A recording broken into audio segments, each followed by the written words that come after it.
युद्ध हुआ, लड़ाई की स्थिति बन गई में कि बुद्ध का शरीर कौन लेके जाए।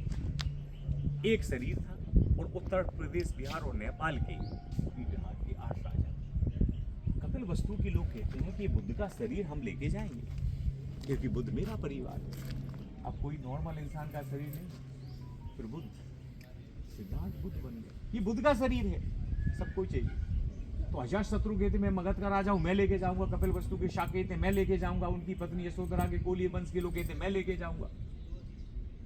तो वैशाली के लिए सभी कहते मैं लेके जाऊंगा। श्रावस्ती के प्रसेनजित कहते मैं लेके जाऊंगा। तो कुशीनगर के मल्ल कहते ये मेरी जगह है, मेरा राज्य है, हम कुशीनगर के मल्ल हैं। हम कुशीनगर के मल्ल बुद्ध के शरीर को इस जगह पे उनका महापरिनिर्वाण हुआ है तो हम क्यों ले जाए।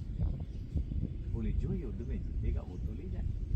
लड़ाई की शुरुआत हो गई सब। लेकिन बुद्ध के जो कजिन थे आनंद शिष्य थे, ब्राह्मण द्रोण, महाकश्यप, अरे भाई क्या कर रहे हो, भगवान बुद्ध के साथ आके युद्ध नहीं कर सकते तो क्या।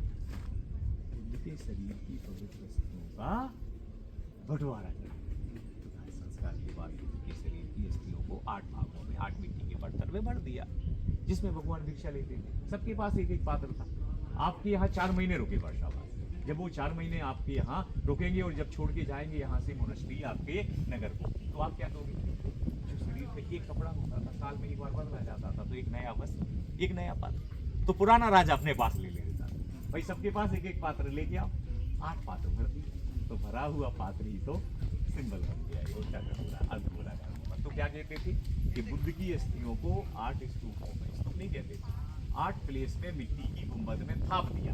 तो जहाँ बुद्ध की अस्थियों को मिट्टी में थाप दिया उसको कहते थे थूप, और थूप कहते कहते स्तूप कहने लगे। तो पाली भाषा में बुद्ध की अस्थियों को थाप कहते थे, थूप कहते थे, और थूप से शब्द हो गया, बदल गए ना शहरों के नाम, नगर के सब बदल गया।